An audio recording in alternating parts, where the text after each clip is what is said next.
আজ শ্রাবণ মাসের সোমবার, এর জন্য আমাদের গুলু শিব ঠাকুরের মাথায় দুধ ঢালছে।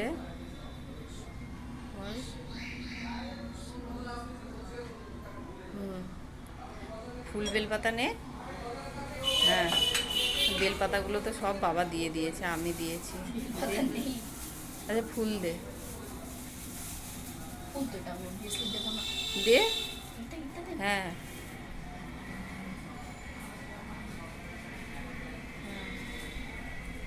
বেলপাতা দেখ আছে ওর মধ্যে।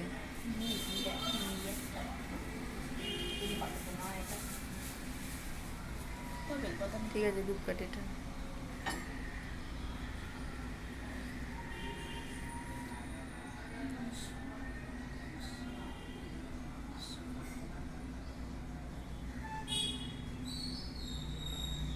ঠিক আছে।